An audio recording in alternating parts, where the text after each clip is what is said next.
Friends, welcome to this very special day,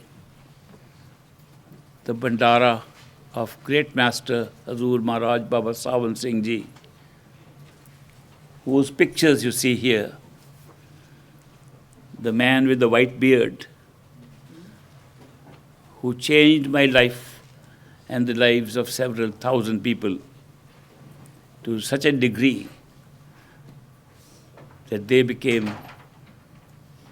almost superhuman, living in a world full of anger and other vices. They became pure. They lost the vices which were common to all people.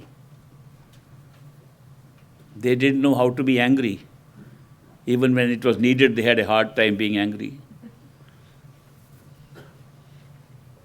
They had access to regions of experience unknown to most people. They discovered the reality of what a soul is. They found out the truth about creation and the Creator, and ultimately merged in the Creator while they were still in human bodies. This amazing miracle happened because of association with the man with the white beard. That such a thing is possible itself is the most miraculous thing. That sitting in this world, in this creation, in a human body, you can have access to the Creator within yourself and merge with that Creator and have the same experience the Creator is having of the whole universe while you are sitting in a human body is more than one can understand or describe. And yet that can happen, and that did happen to so many people. The same opportunity exists today because it was not a unique happening that happened only once, nor has it ever been in the history of mankind that somebody came and was the only one who could give this gift to the common children of the Creator. If we are all children of the same Creator, obviously there can be no discrimination that at any one particular time a particular gift can be given to them and denied to all others. Therefore, these great masters who were Creator personified in their own bodies and could make us like themselves, they have come again and again. They have come at all times. Every time there is a seeker seeking the reality and the truth about their true home, they have come here. The great master, Hazur Maharaj Baba Sawan Singh Ji, was only one of them. Masters have come wherever there are seekers. They come in response to seekers. They appear in our lives because of our seeking. No qualification is required in a seeker except that he is a seeker. No other requirement is required but that you seek. All other requirements indicated by people, by books, by masters are only to satisfy our minds. The soul does not require any other qualification except the seeking for the truth and for our true homes. We are very fortunate that this possibility exists for all seekers, irrespective of caste, creed, color of the skin, nationality. It doesn't matter where you are, irrespective of the age. This potential for discovering the truth within yourself exists without respect to gender, without respect to age. The practice that these mystics give us can be practiced by a young child of 5 years old, an old man of 100 years old. It is not confined to anybody else. I have come today just to pay my tribute on the 2nd of April to my master. I do that every year because it makes me feel that what a great blessing that he is still with us. He is still with those who be initiated. He is still in the same form available to us as he was when he was alive in his physical body. For those who were initiated by him, he never died, never passed away. He was named Sawan Singh, because he was born in the rainy season, which in India we call Sawan. The 2 months of the rainy season are Sawan and Bhadon. He was born in that month, in July, when it is raining. And ever since I have known him, I know that his grace and blessings come down like rain upon us every day. Ever since he left his mortal frame, his body, it has been raining. On 2nd of April, every year I find it's a big shower. Today is a big shower. You are all blessed, as I am blessed, to be present in this gathering today, because this is a day when you can have the maximum benefit of the generous blessings and grace that is flowing today. For me, he is alive and visible and blessing everybody who is here joining me on this day of Bandara. I am very grateful to all of you that you are here to join me on the celebration of this Bandara. Bandara means abundance. Abundance of grace. The amount of grace you can get today is so unique that we have to wait for another year for a second Bandara to come. Of course, grace flows every day, every moment. But when it is especially a great day of great blessings like today, we should turn our cup upwards so it can be filled with the shower of grace that is going on. It's very important to have our cup in the right direction in order to get that grace. Grace flows like rain. If you have a cup and you keep it upside down, in the rain it never gets filled up. If you keep it slanted halfway, a few drops may go in, nothing more. But if you keep the cup straight in this shower, it fills up very quickly. What is this cup I am talking about? It's the cup of our own attention. It depends on where our attention is.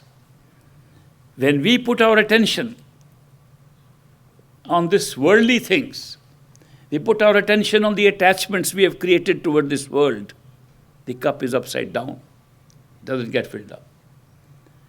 When we pull our attention from this world and the people and objects of this world and turn it inward, our cup is up and it gets filled up with grace. Today is a great day for you to experience the filling up of your cup by putting your attention within. I am going to have a very special meditation with you. I meditate in a special way. It's a very special day for me, and you have the chance to make it a very special day for yourself. I knew Great Master for many years. He knew me even earlier. He knew me before I was born. I knew him 29 days after birth in his physical form. My mother was pregnant in her 5th month when she had a dream. It's a personal event I'm sharing with you today. I normally don't do that. My mother was pregnant in the 5th month when she had the quickening and saw the baby moving inside her. She had a dream that night. In the dream, she saw a plastic doll. In those days, they used to have those pink-colored plastic dolls they used to sell in India. And she saw a plastic doll on the mantelpiece for the fireplace. Above the fireplace, she saw. In the dream, she says, I never placed that doll there. How did it come there? And as she looked at the doll began to shake and became a small human baby.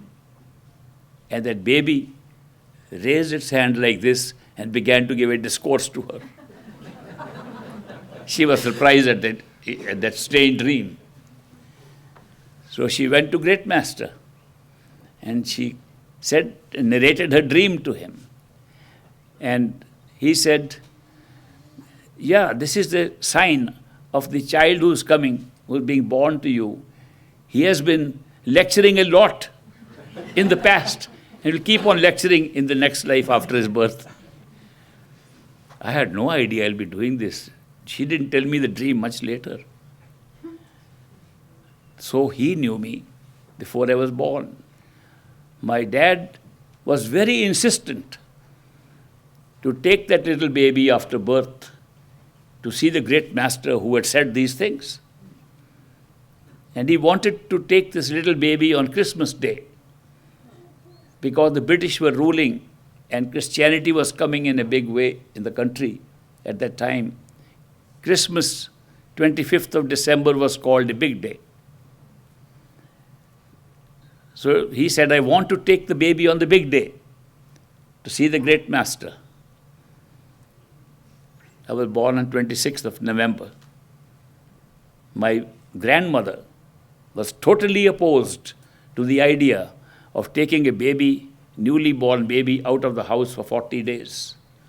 She said, under no circumstances will I allow this child to get out of the house prior to 40 days period and cannot be taken on the 25th of December. There was a fight in the house. Ultimately, my dad prevailed. And on the 25th of December, started my first journey out from my little house in Lahore, which is now in Pakistan, to the Dera in Bias.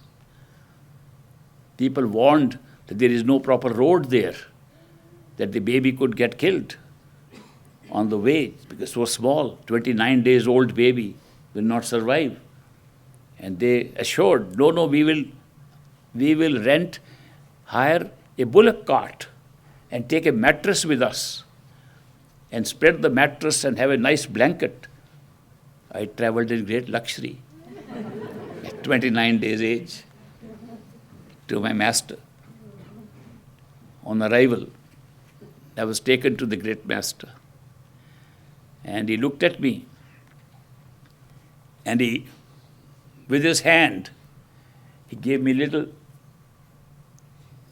what should I call it? Huh? Pat, not a slap. A little pat, all right. He gave a little pat on the cheek and he said, do you recognize me? First words of the great master. Of course, at that time, or many years later, I couldn't remember this. I was just told the story. Much later, after I associated with great master, and especially after initiation, I was able to recall this event myself. I still can't forget it, that this happened. This is the first encounter with the great master.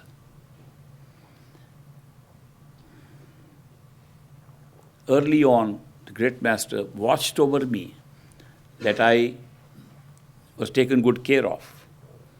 He instructed my parents, never scold this baby, never beat him, never slap him, under any circumstances. And I was very pampered after that. They had to carry out the orders of great master, all to my benefit. I grew up in that pampered golden spoon in my mouth. I used to have some nightmares. I used to have a very strange running dream that used to come every night when I would, in the morning, and I was just, I think, 4 or 5 years old, when I used to have dreams of some big monsters coming. And one of the big monsters looked like a very tall person who would come and dance with big, loud noise and frighten me. And I would scream at looking at that monster. And my parents would say, he's having a dream. And I would say, no, I'm not having a dream, I can hear you. I can't open my eyes. I would sit up in bed and unable to face that big monster. He never hurt me, never did anything except appearance was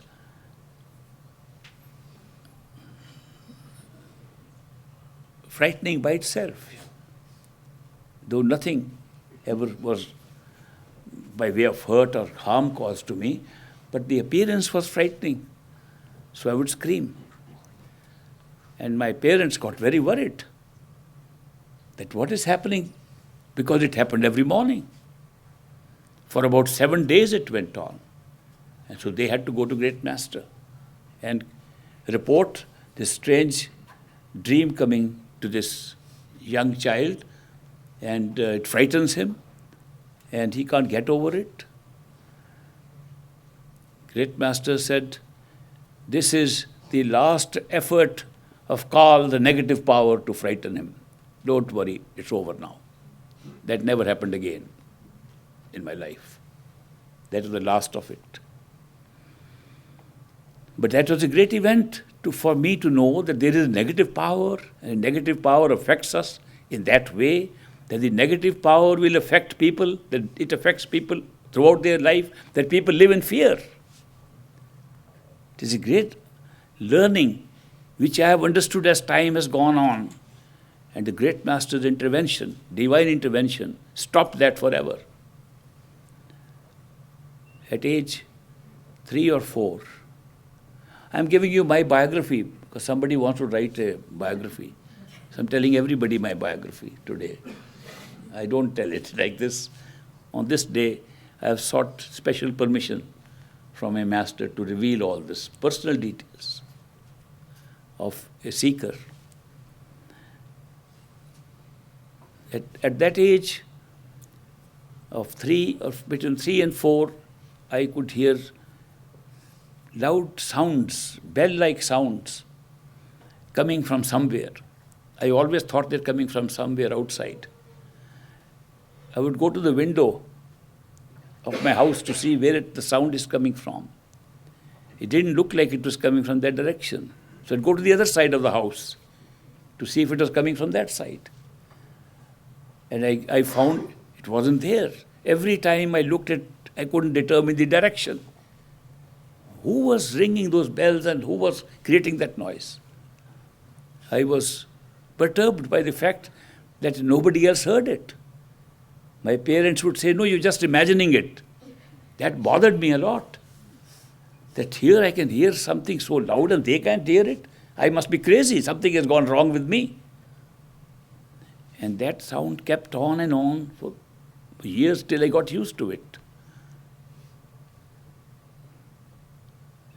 At age 4,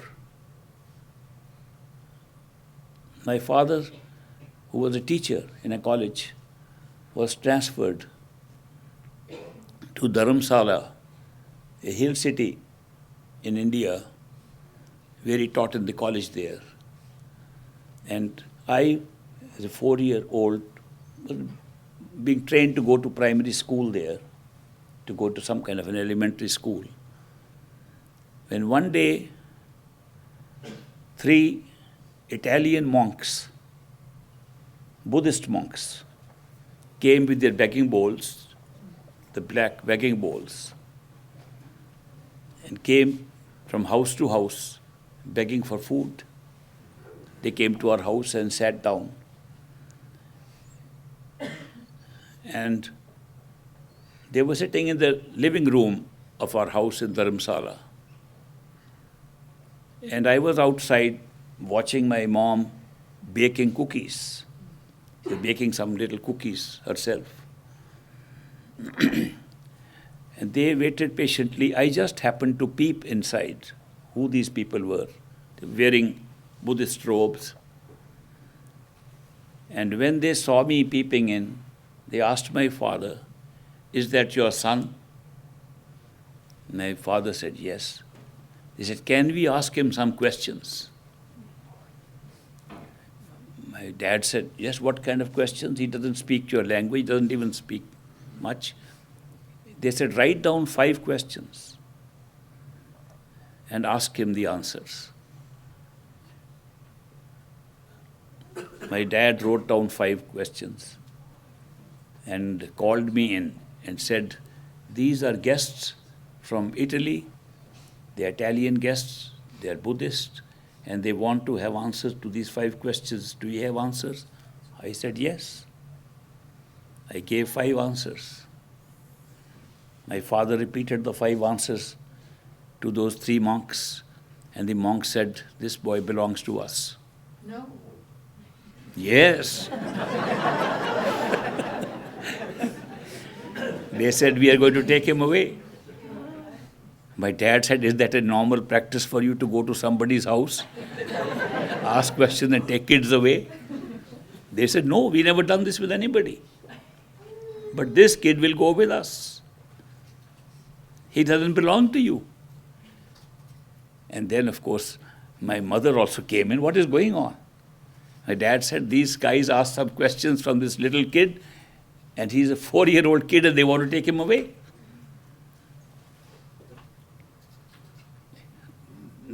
They said to my dad, if you don't believe me, ask him.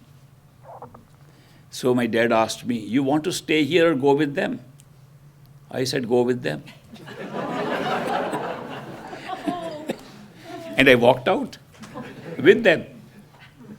They thought it's a joke, that I'll go up to the gate of the house and come back. I didn't. They went up to the gate and I walked with those 3 monks.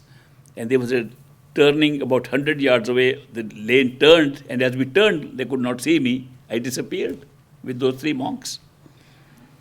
I went to the monks, and I was small.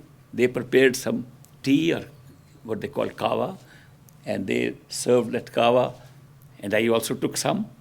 I felt very happy in my surroundings, that I was now in my right place. Never occurred to me I've left my home or anything. I felt that was the right place. This is also the right place. They got very worried. They couldn't see. They reported to the police. The police, those 3 monks, because they were Italians, had already registered with the police where they were staying. It was just a little shack. And they came and they said, how could you take the boy? They said, boys come willingly with us. We took him from the father and mother. So I was restored back, much to my dismay, back to my parents. This went on till I went to the Deras frequently and met this great master over and over again.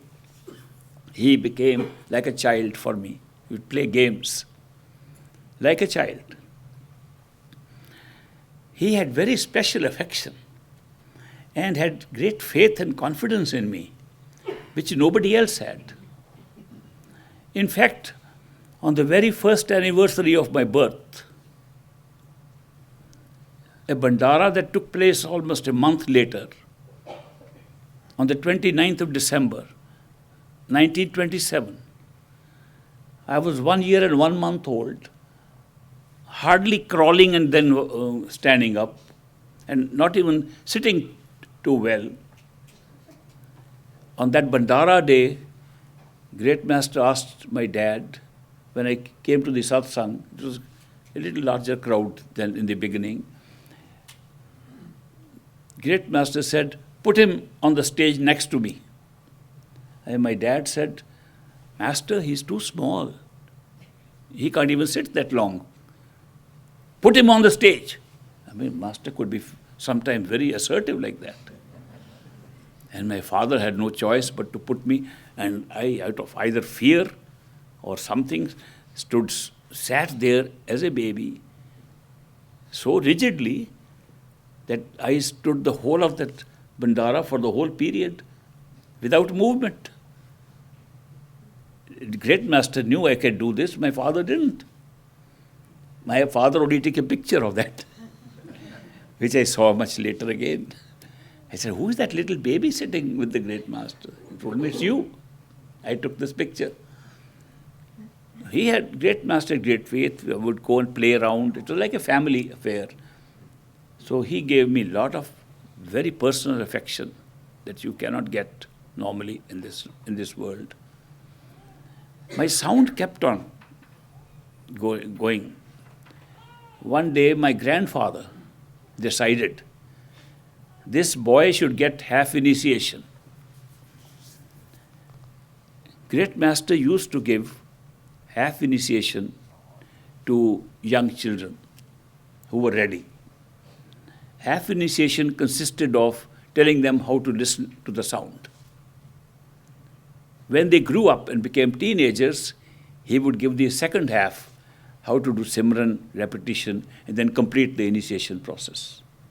He called it half initiation. And those who were already teenagers, he gave them half initiation of repeating the Simran. And when they made some progress, he would give the other half of the sound, and the initiation was complete. He did this with the children of a younger age. So my grandfather, who had become a disciple after my father was the first one in the family to become a disciple of Great Master, because he found him to be a great teacher of philosophy. My father was a student of philosophy and used to ask questions in the metaphysics class about free will, God, how can these things be together, so on, which they could not answer. The professors could not answer.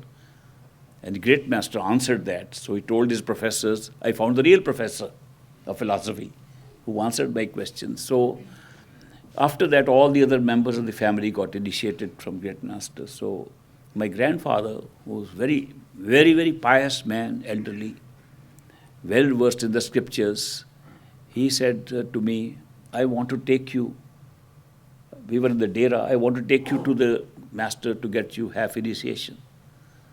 So he brought me to the Master, and the Master saw me, caught hold of me by one arm and said, what kind of initiation do you want? Salted or sweet? I had seen him do that with many kids. I had seen many times that he had told children what kind of initiation you want. They would always say sweet. And he had some sweets next to him. He would give them a sweets and they would run away. I knew the same trick is being played on me now. I said, no, not that kind. I want that something inside here. So he laughed and said nothing. I was not sure if I am going to be given half initiation or not. So I thought now I should run away. This salt and sweet thing is over now. And he has not said anything. But he held a very good grip on my arm, so I couldn't run away.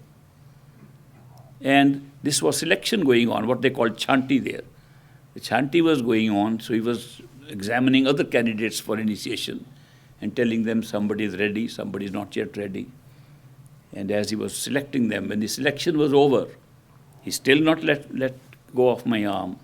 He said, come inside, you'll get full initiation, which was a surprise for everybody. And he gave me the initiation. And it was a great experience because I remember the words that he used so clearly, as if he's speaking today. The opening words at initiation were so remarkable that they formed the foundation of my knowledge given to me by that man. His opening words at initiation were, what I have got is from my Master. It has worked for me. I am giving to you this initiation and hope it will work for you. If you find something better than this at any time, go and take it. You do not need any more permission. I give you permission in advance. If you find something better, take it. Please do me one favor, that when you get something better, you come back and tell me, so I will also go and take it. The Great Master's words.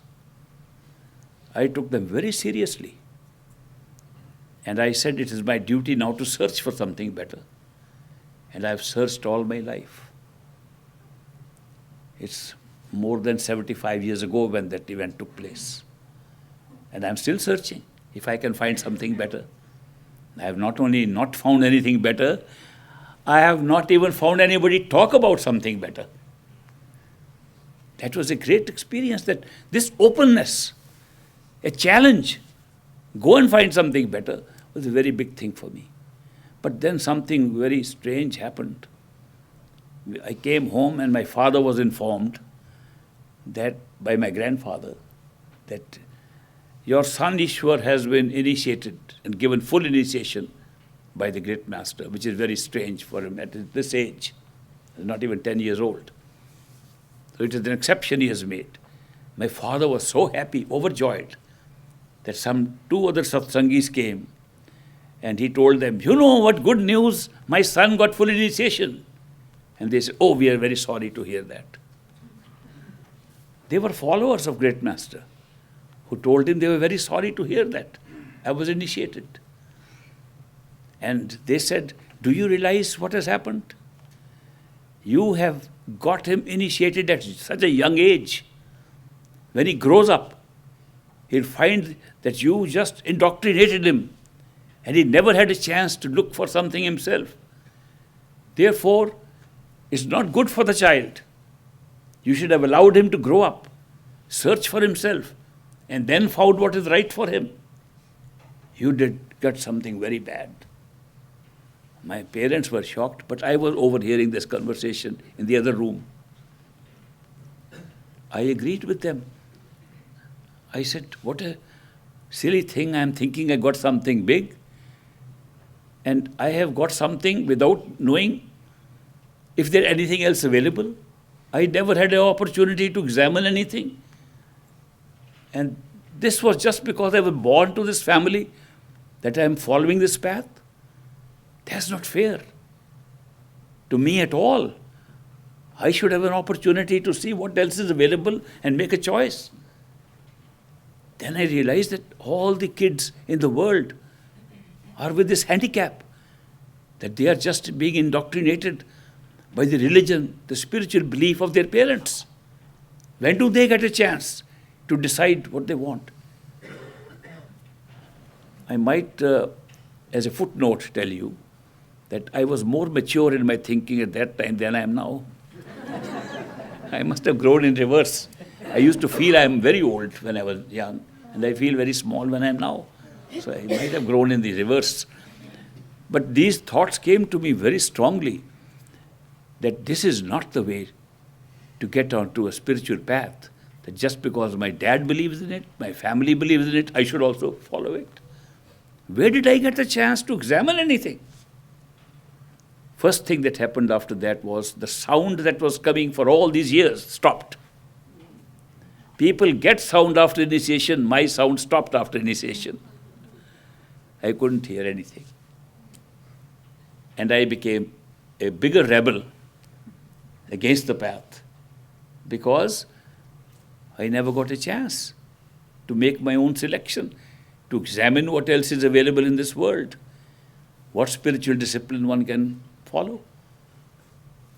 Then I began a search. Then in my teenage years, my entire 8 years, I was a rebel against the path. Because those 2 satsangis who came and told my dad that this was injustice done to this boy, they also quoted the example of another boy who at age 11 had been initiated.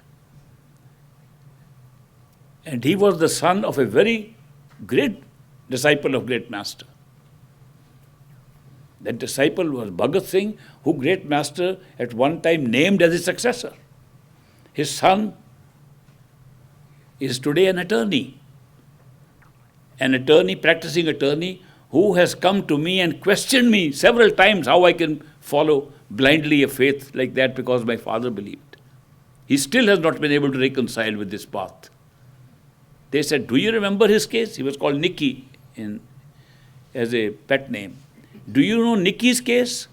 How he was initiated when he was very young, and when he grew up, he grew against the path. He said he had never had a chance. This is just forced upon him. You can never force a path upon somebody. So then started my journey into examining options available. My whole teenage years and even right into early high school and so on was spent in searching. I went into religions, got baptized, had a dip, got converted to Islam. All other religions, went into yoga centers, practiced Kundalini yoga, Hatha yoga, went with the yogis to places where they would give you sand and some mustard seed and so on, a drink made of which would make you impotent and not sexually active at all, so that's a requirement in that sect to be a good yogi. Practice those things. Practice such wild kind of things in order to see if there is something better than what I got from Great Master. All those years I spent in trying to discover. After 8 years, I came back to Great Master. Master, I've examined everything. He said, I'm very happy to hear that. Today, at age 86 plus, I can tell you, I am sure he put me through this. Today I meet the yogis and I meet those people, I know exactly what they are doing because I did it myself. It's not something that I'm hearing from them. I am just remembering what I did. That's why I can answer their questions too. I can tell them exactly what they are doing. I went through it. He gave me a good training, put me through the right paces, actually. After that, of course, once I was back on the path, I would ask questions from Great Master. Every little event that happened in my life, externally and internally, I would ask him. At one time, he asked me to maintain a diary of events, any bad thoughts that come, good thoughts that come, write down everything. Bad thoughts? Bad thoughts and good thoughts. I wrote bad thoughts and good thoughts. Jewel, you also had bad thoughts once. We all have. We've all had, because we divide them ourselves into what are good thoughts and bad thoughts by a process called conscience. Our own conscience tells us this. How can you get rid of them? How did you get rid of them? How do you know I got rid of them?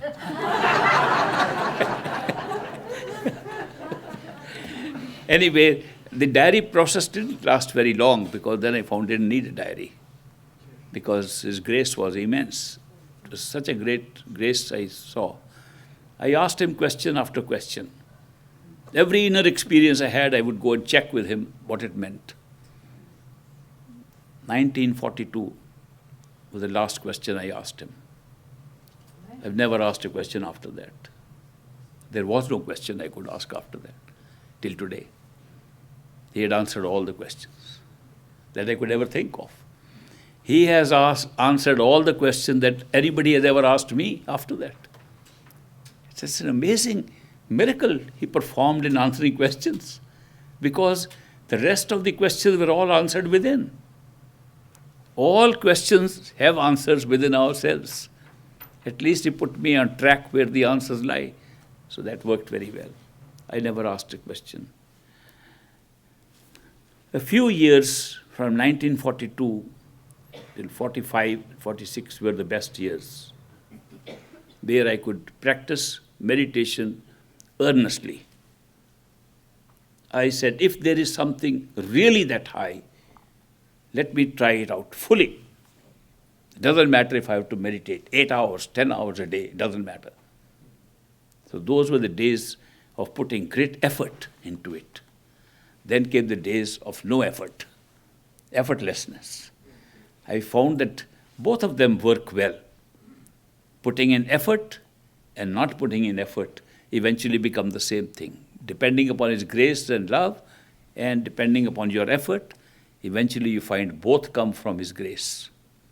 You cannot put that effort unless you have that grace, and when you have the grace, you need nothing more. You can see the effect of it straight away. After that, my life took me into so many jobs that I had to do externally. Put me into business, put me into government jobs, put me into worldly activities, travels around the world. I did everything. But he never left me. He did everything for me. He made a deal with me which is so beautiful. And that deal has worked. And that deal came when I heard a discourse of his, a satsang, in which he said, it was from a shabad, from one of the scriptures. In Punjabi it said, Kaya Nagar. I don't know, you won't understand, I'll translate. Kaya Nagar, Nagar hai Niko, which Sauda har ras kije. The song relates to this body being a city. In this city, there are many marketplaces. And there's a nice marketplace behind the eyes. And the book says, if you want to have a real deal, go there to that marketplace. I went to the great master. I said, I heard your discourse today. What about a deal in that marketplace? He said, sure. I said, a deal means I give you something, you give me something. It's a transaction, isn't that right? He said, exactly. In a marketplace, a business deal is you get something and you pay for it in another way. So you give something and you take something. Great master agreed. That's a deal. So I said, Master, how about I give you all the pain and suffering and worry that I will get in this world, and you give me all the joy and happiness that it can. I thought he might laugh at it. He said, done. From that day, he's kept his word, I've kept mine. What a deal. That such a deal was possible, I couldn't imagine. It worked. Now, people say, we want the deal. I said, sure. Anybody can get this deal. Anybody can get the deal. The difficulty is not of getting the deal. The difficulty is getting to do your own share of the deal. The share of the deal was, I'll give your worry and my problems to you. People don't do that. They worry themselves. There the deal breaks. If you are really ready to give your worry and your problems to the master, he'll take care of it. Now I have been sharing these things with you for years now. I've been talking to you to such an extent that I have become almost like a parrot. The other day somebody asked me, how do you know all this? I said, I'm repeating like a parrot all that I've learned. The truth is that the masters, perfect living masters, can do everything for you. I did so many jobs. I was a chief secretary of a state government in India. A very responsible job. About 50 secretaries reporting to me, 100 heads of department reporting to me. And I knew nothing of that work. And I saw who was doing it. I was very successful. They all thought I was the successful chief secretary. I wasn't. Great master was the chief secretary. Great master did everything. I didn't know what I'm going to speak. And I spoke like that. I came to this country in the 60s and met some people who were disciples of some masters from India, and met different, because I had met all the current masters people talk to me about. I met all of them in my lifetime. So they were disciples, so I happened to mention this deal to them. They were very upset. They said, that's something very wrong you did. I said, I got a great deal and you say it's the wrong thing. I thought I was a very good businessman, spiritual businessman. They said, no, it's very unfair to your master to put all your burden on the master and to get all the goodies for yourself and put the burden on the master. It's so unfair, so unjust. You did something very bad. They almost made me feel guilty that maybe I did something wrong. Then I thought to myself, they don't know anything what a master is. They have no idea what a perfect living master is. They have no idea he operates outside and inside of us. They have no idea he can sit inside and do everything that is required to be done. And then I put myself up in shape and I said, no, there's nothing to be guilty about because the deal is open to all. We have to be ready for it. If we are not ready for a deal, we are not willing to give up our worries and problems and don't have enough faith in a master, how will you get the deal?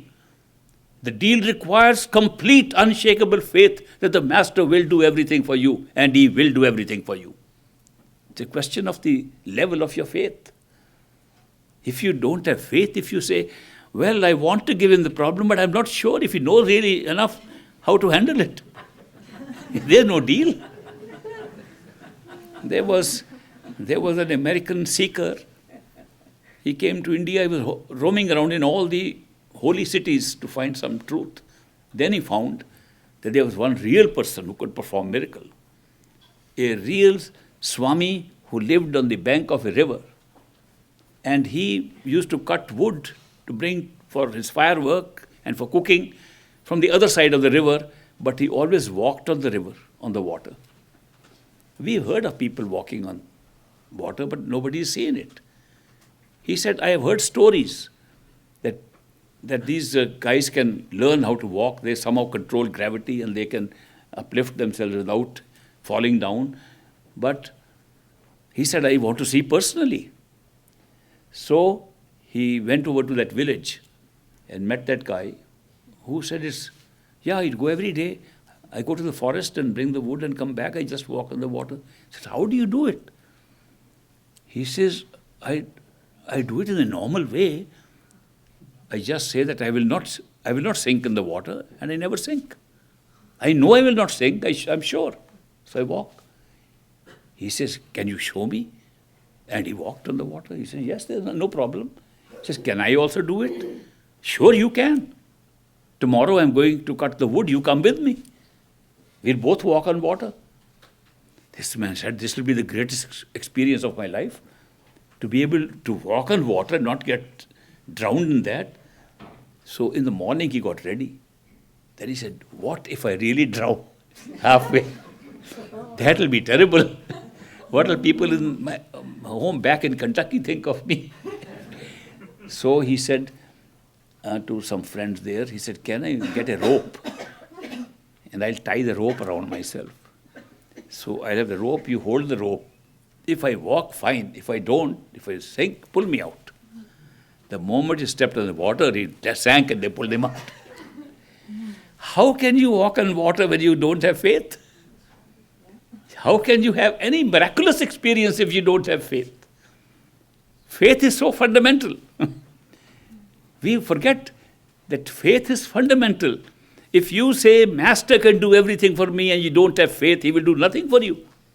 Because you're still dependent on the lack of faith which brings your mind into prominence. And then you act according to your mind. The mind creates doubt. The mind creates doubt and fear all the time. To overcome that doubt, either you should be strong enough to bypass the mind, or you should have reached a level of consciousness above the mind. If you have reached a level of Paramaram and seen your own soul, you'll never have doubt again. Never. But if you haven't done that, at least learn how to bypass the mind in meditation. Think of the mind as a separate thinker, a thinking machine, or even as a person who's thinking and you are separate from it. And take your decisions on your own intuition and gut feeling and forget the mind, you will still have the faith. Faith is necessary. There's a story told of two young boys in Bombay, in Mumbai, who used to go to the beach, and Clifton Beach was a very famous beach. Juhu Beach, not Clifton. Juhu Beach was very famous, and on the Juhu Beach there were ice cream vendors, and they would go and buy ice cream and have a good time on the beach. One day, one boy put 5 rupees in his pocket, which was the cost of the 2 ice creams, and he took his friend along to buy ice cream. On the way, they saw a man making sand houses, sand castles. You know, they bake with the sand with little water on it. And he was making such beautiful homes. They stopped and liked those homes so much. The The boy with the 5 rupees said, "Can I buy one of these?" The other boy said, "We came for ice cream, not for sand." He said, "But I like this house so much." And the man who was making those said, "Yes, do you have the price to pay for this?" He said, "How much is the price?" He said, $5. "Yes, I have $5. He gave the $5 and bought the sand house on a plywood plate. He got it and put it on that and brought it home. The other boy cursed him on the way. "You spoilt our whole evening. We were going for ice cream and you wasted your money on buying a sand house. This won't stand." So he was very, very sorry about what happened. And this boy who was so angry at night had a dream. In the dream, he felt he was flying in the sky. And in the sky, there were many houses, all built up of light. They were all illuminated. He said, "This must be heaven."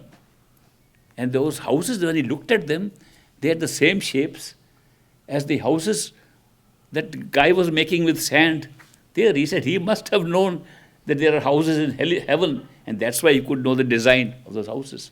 As he was flying in the sky, he saw a house which was exactly like the house that his friend bought for 5 rupees. He said, this is the same kind of house.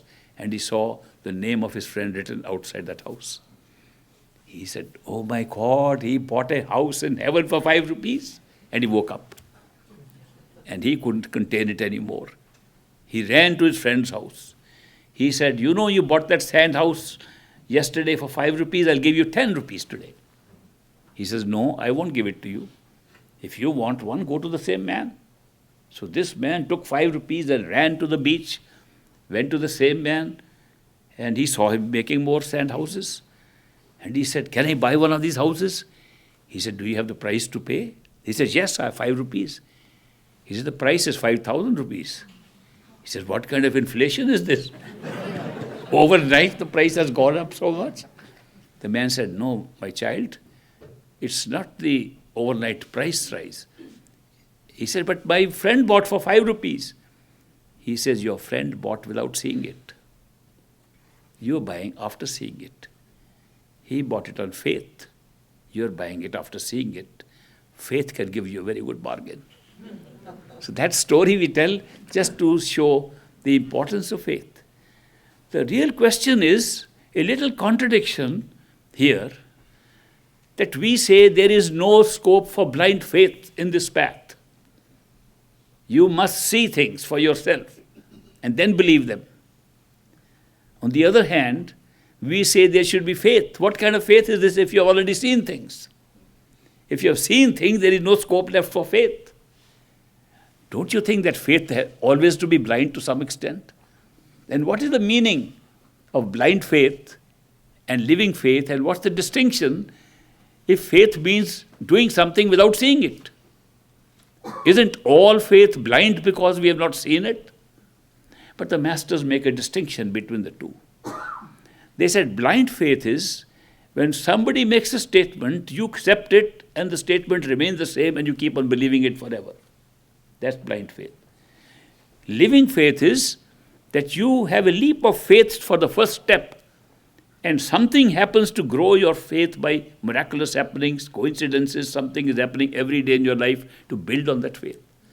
If the faith is built up like a living organism, that's living faith. But the blind faith is one which once you believe, it never happens anything, you keep on believing it. The distinction they make is still one of a growing faith, which grows with the experience you're having every day, and a blind faith where you just accept something. Somebody said God is living up there, you believe it, never testing it, never growing any growth of faith or something. So therefore, there's a distinction between the two. But a leap of faith, even on the very first step, is necessary. Supposing somebody says, "Will you investigate what is there?" There's a chance, a possibility you'll find something. You say, "I won't investigate because I don't have faith." Then you don't investigate at all. Supposing you say, "I want to investigate the first sign of it. If first sign is there, I can go further." That would be living faith. Because you have taken a step only up to the rational point where your mind and yourself could see, and then after that, The faith is built because more exposures, more disclosures came to you. So that's why faith has to be built by experience. But faith that is not rising and growing with your experiences is blind faith. When we say there is no scope for blind faith in this path, it means that do not believe wildly and blindly somebody is saying something. Say, does it make sense to me to make the first step? Take the first step. If the second cannot be seen, go back. It was blind faith. If you can see another step, move forward and build your faith on that. So the experiential faith is built upon a verification, step by step, growing up. So that's how I was able to find that the deal a perfect living master can give us builds faith, because every day something happens to show you the master is there. His hand is there. He's doing these things for us. I have shared my whole secret story with you today. I don't do that. Why am I doing it? To tell you that this is not a book story that I am reading to you. It is not something that happened to somebody else that I am narrating to you. There are two kinds of story, Jagbiti and Aapbiti. Jagbiti is what the world tells you has happened. Aapbiti is what you have experienced. I'm telling you, this is my story and the story of this man who changed my life, who changed the lives of thousands of people. I have shared things with you over the years. I'm still sharing with you. So long as he gives me more years which are in his hands entirely, I'll keep on sharing these stories with you. But remember, these stories are not based on any books. They are based on my experience with this man. I have never uttered anything that has come from any books. Perhaps one or two examples which were also narrated by this man to just emphasize a point. But I've never narrated anything just because I've read somewhere. In fact, to confess to you, I never read any books till I came to this country. And this country was so full of books and asked me to read that book. Did you read that book? Did you read that book? I felt like an ignorant person. So I had to then start reading which books are they referring to. And one book they said, I just mentioned one simple thing, that in meditation, as a starting point, great master emphasized that unless you feel you are sitting in the head behind the eyes, it's no use trying meditation. He made it so clear. He said, if you sit on a nice, comfortable chair and say, this is my meditation chair, and you meditate, you are meditating on the chair, not on the self. If you have a special cushion made up for meditation, you are meditating on the cushion. If you have a special room set up in your house, that's my meditation room, it's my temple, and go there, you are meditating on the room. It's so obvious that when you create an external thing to meditate on, the connection between your meditation and that thing is so strong, you're constantly aware of that.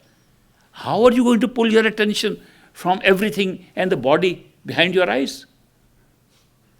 Therefore, the great master said, if you want a nice chair or a special chair, build it behind the eyes.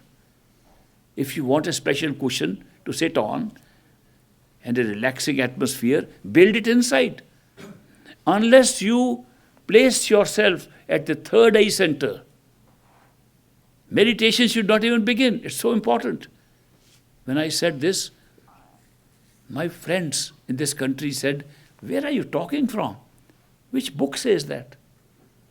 I said, I don't know which book says. Do we have any books? This great master saying, oh, yeah, we have spiritual gems.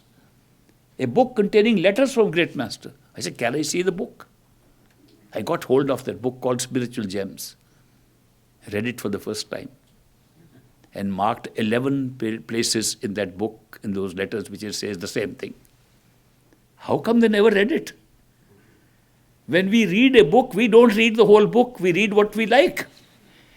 When we read the same book again, it means something else. Don't we know that?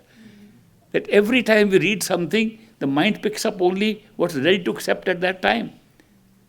There was another friend of mine here who said that I have read Julian Johnson's Path of the Masters. It made no sense to me. It's all hypothetical. It's all based on religious beliefs. He's only trying to impose systems of belief which exist somewhere else and doesn't appeal to my mind. So I throw the book away. And he met me, he discussed things, and he says, I have to be from anywhere from atheist to agnostic. I met some very nice atheists, by the way. The best atheist I meet was who used to tell me, thank God I'm an atheist. But anyway, this man remained my friend for many years. I would go to India, come back, and then after 10 years he told me, I found the truth. I found the truth, and I now know I have to follow the path. I said, where did you find the truth? Julian Johnson's book, The Path of the Masters. The same book that he rejected completely 10 years ago, after 10 years it makes sense. He's reading the same thing again. Those 10 years were the ones where he developed an idea what those book is saying. When we read a book, not only read a book, when we hear a discourse of a master, we hear what we're ready for. If there are 50 people listening to a master, after that you ask them, what did he say? They are likely to say 50 different things. They all heard what they wanted to hear. Maybe the master meant those things for them which they needed to hear. My wife has not been attending these functions. For simple reasons, she says, I heard him all. I've heard enough of him. Fair enough. She's been living with me, so she hears me all the time, so she's heard enough. But once in a while, she invites a few people from this group, different people, on different days when we have these programs. We had some people day before yesterday, we had some people yesterday, so they're sitting right here. And he then checks with them what I say in my meetings. And her experience in the last 5 or 6 years has been that none of them know what I say. Because she asked them, how was Ishwar's talk today? They say, oh, very good talk, very good. What did he say? Well, they can't say much. Then she knows they never listen to you. They must have come for a party, maybe the food is good or something else. For which they come here.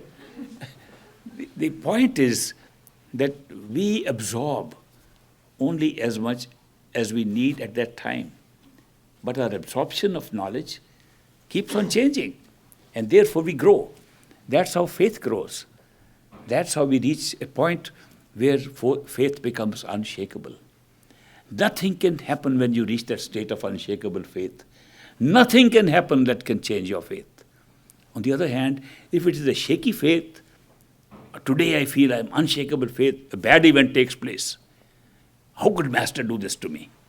Why didn't he take care of me? An accident took place, why didn't he stop it? Well, that you escaped unhurt out of the accident is not good enough for you. That you could have been in a mess there and he solved a problem and you escaped it, isn't that good enough for you? No. Why did it happen? See, that faith is totally shaken. Small things can shake our faith. So therefore, it takes a lot of time. It's a slow process.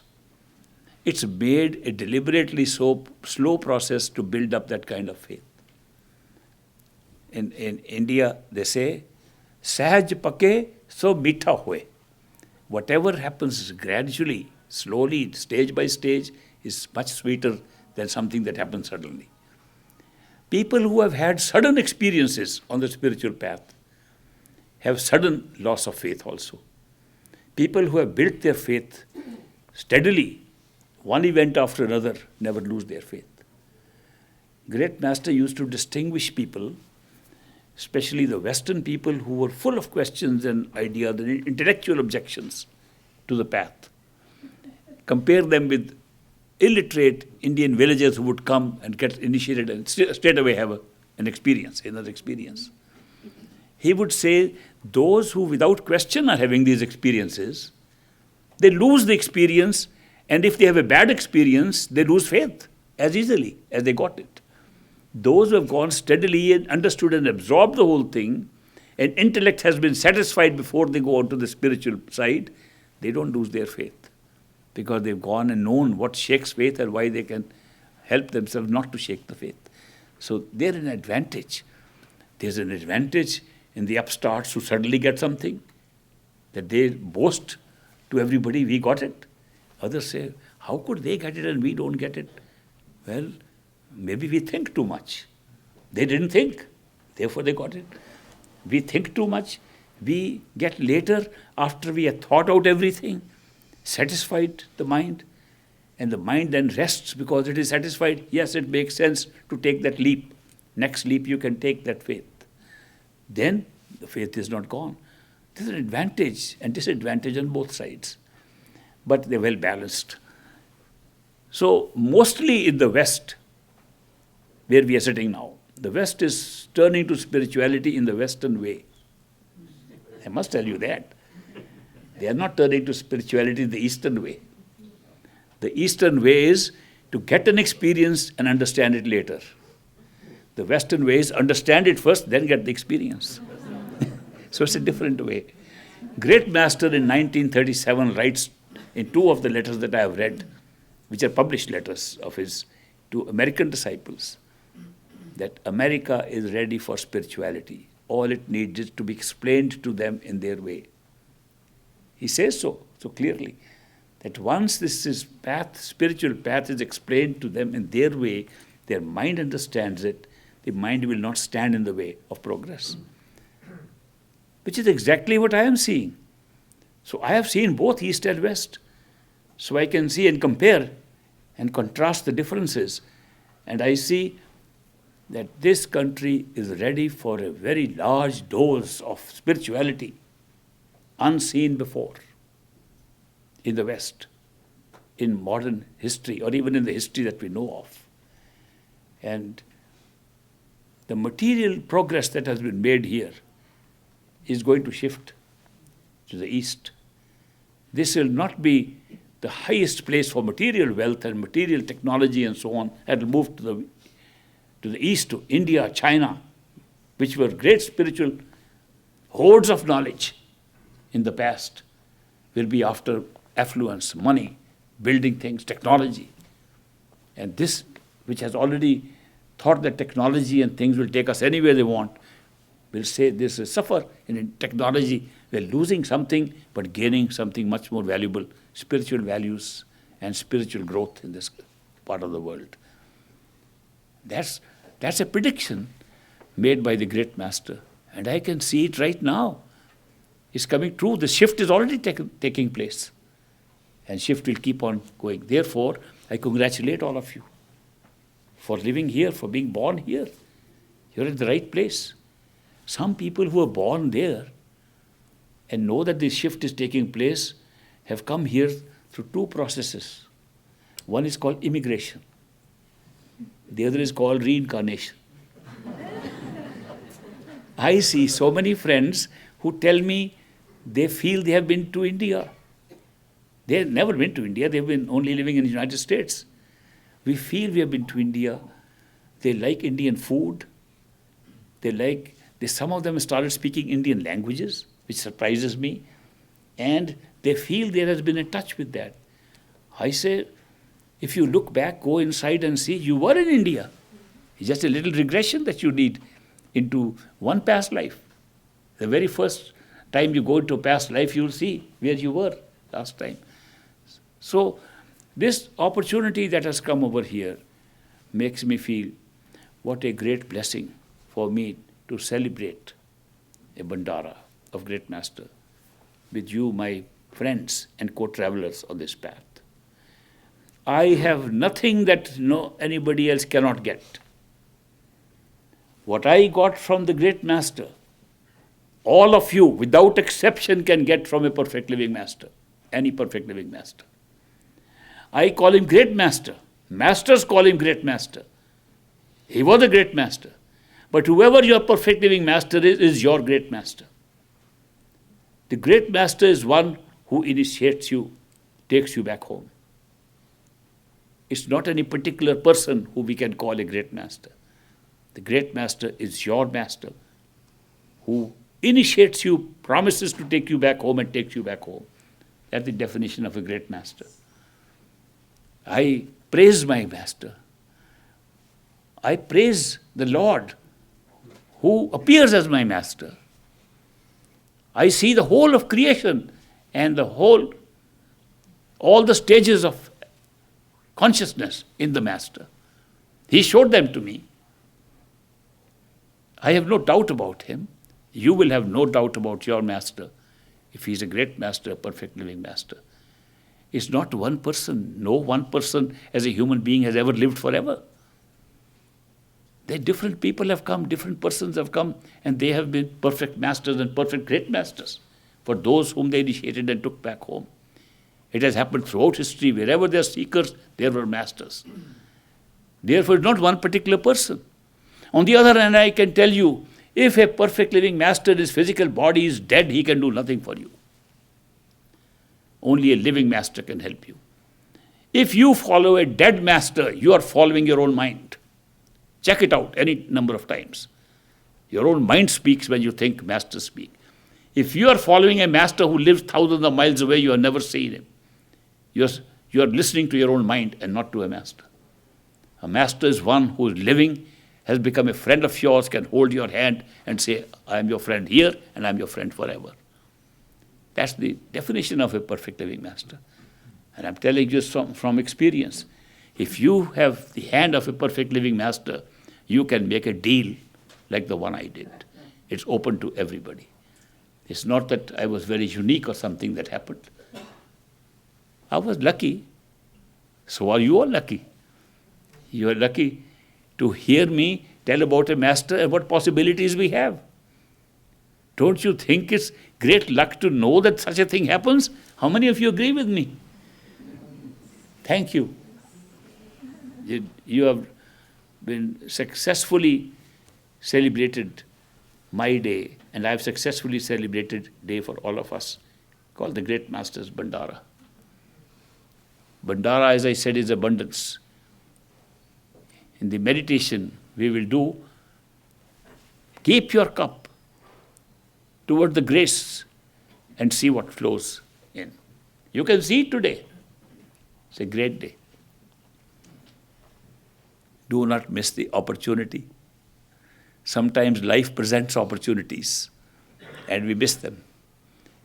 And then we regret and wait for the next opportunity. Sometimes it doesn't come, sometimes it comes after a long time. Don't miss the opportunity of participating in the abundant grace, the bandara of grace that you are going to get today. Don't think bandara only means a lot of food. People have started thinking like that. When spirituality becomes religion, they think bandara means a lot of good food. And serve good food and there's a bandara of food, abundance of food. No.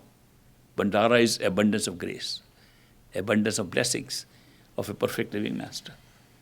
You have it with you today. So I congratulate all of you. And thank you very much for joining me on this bandara. Great master blessings with all of you. Let's meditate for a little while.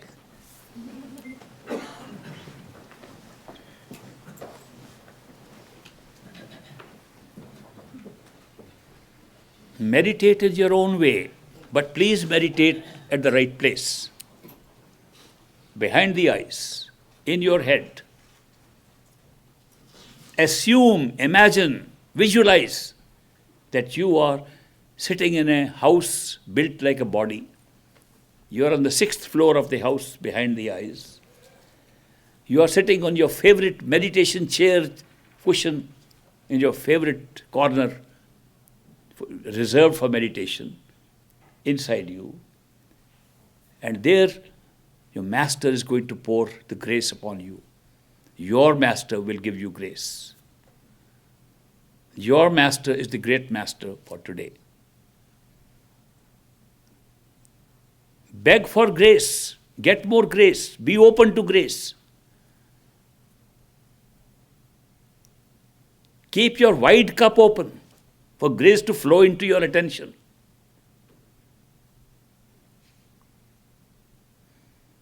Enjoy the experience. See in what form it flows. See the love pouring in with that grace.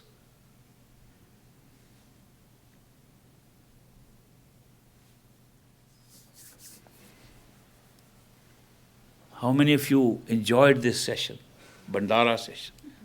Very good. Thank you very much for making this bandara a success for all of us.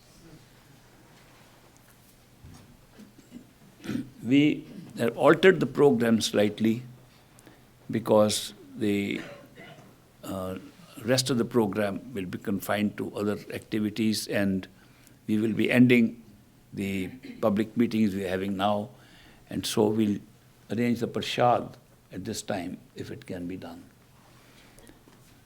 And I might tell you the story of a man who happens to be here, but who was instrumental in bringing me to this country.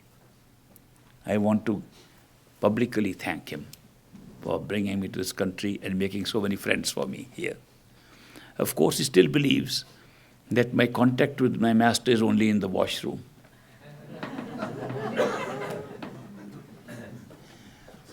He still, can I tell your experience with a nod? Yes. I was invited to the Spiritual Frontiers Fellowship.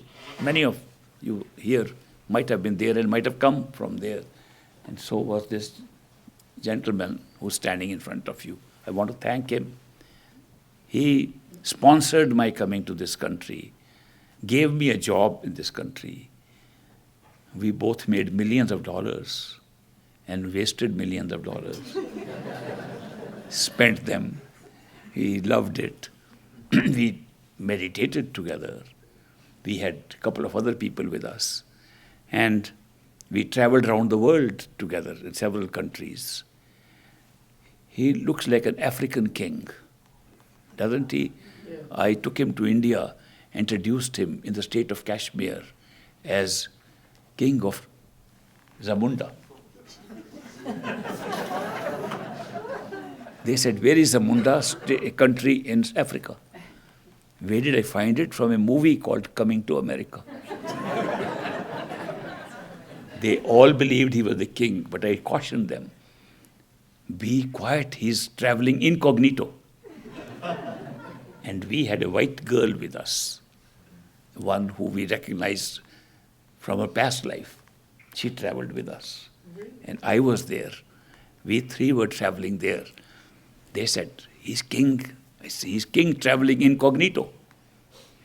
And who's that white girl, American girl? His secretary. And who am I? His interpreter. So he was so proud. We got him a bunch of 20 rupee bills, which are equivalent to dollar bills at that time. And we gave him a bunch of them. Every person he meets, he should give one. And he tipped everybody all the time. The hotel where we stayed, the elevator boy would open the elevator for him, and he would give him $1. He would come up, the same boy would run up the stairs, get another $1. This man has done this, and I publicly acknowledge his contribution to this. Of course, we work together, and he's the one who's making these products I was talking for those who want to switch from non-vegetarian to vegetarian meals and find equivalents of fish and beef and all that. He's working on that. But the thing that he still accepts, that I have to see my master only in a washroom. If he has a question, he tells me, go to the washroom. But in the Spiritual Frontiers Fellowship, where we went, he asked me once, he said, is it difficult to go within and see? He found out a nod can do what 20 years of struggle cannot do. I agree with him. It's the blessing of a master that can perform these miracles. That's the point that we were making. And so, master is everywhere, not only in the washroom, not only in the restroom. But his association of ideas is that I went there and came back, and he said, has the master said yes? And I didn't say anything. I did like this, which was a nod, and his soul went up, and all those experiences. So people have had different types of experiences in different situations. It's just a way to tell you that masters do their work in very different ways for each person. Each person gets an experience differently. Therefore, go to a master for your questions, not each other. Each other can confuse you because they might have approached the same thing differently. We were told a story as a child. There were 5 blind people looking at an elephant, and they all could only touch the elephant in different parts, and they described the elephant differently. And they all said, no, the elephant is not like this. They fought with each other. The elephant was different from what the others were saying, but they were describing the same elephant. It's the same thing here. We have experiences which may differ at different stages of experience. And when we try to share, do we have to see the stars? I never saw the stars, but I saw the radiant form. Maybe it wasn't the radiant form because I didn't see the star and the moon. Questions like these come up. Not everyone goes through all the steps. It depends on what work we have done in the past. And therefore, the radiant form is in us now, at initiation. The radiant form is not searched for and found. The radiant form is placed in us at the time of initiation. Our attention has to go up to that point and get it. And as we gather our attention more and we have other experiences, seeing that there's another world living upstairs, another world that comes through the head, then only we see the radiant form. It doesn't mean the radiant form is not there. The radiant form is always there. Once in a while you can have a glimpse of it, and then not have a glimpse and work hard to go through all the other experiences till you see the radiant form again. There are several variations of this experience in the beginning. At the end, there is only one experience. At the end, nobody has had 2 different experiences. The experience of totality of consciousness is identical for everybody. So the differences come at the pace at which we go and how much our faith has built up to be able to absorb and digest what is coming, how we interpret it with our minds. We can have an experience and say, that must have been a great dream. And you can be held up on that thought alone and not move forward. So there are differences in the experiences we have. So do not go. It's a lesson I learned very early in life. Do not go by consulting people about your experiences. If you have a question, consult the master about it. Okay? And we have the prasad. Those who like, how many would you like to have some prasad? I define prasad as something that is a reminder of the master, not a magical capsule or something. Even ETIA is not a magical capsule. It's enhanced trypsin inhibitor additive. It is not extraterrestrial internal airways. So please, those who want to take the prasad, take it. It's to remember. When we used to take the prasad of puffed rice given by Great Master, we would take a very little of it so we can remember him every time we take it. We didn't eat it like food. We took it like means to remember him. Because the mind roams around and any trigger that can make him remember is good. Prasad is one of those triggers that makes us remember him. So since I would love to come and give the prasad to you where you are sitting, but it's a little difficult, you know. First of all, I have had one total knee replaced. Other one is still on its way, and I am old. And you know, there's a saying, age before beauty. So I would love to give you the courtesy on this day of coming myself and giving you prasad, but maybe it's better if you come, and I'll give you right here. And I'll give you, but one by one, so that we don't, I can see you and personally thank you for coming here. So when you take the prasad, also take it as my thank you for coming and joining my bandara, my celebration of the great master. Okay.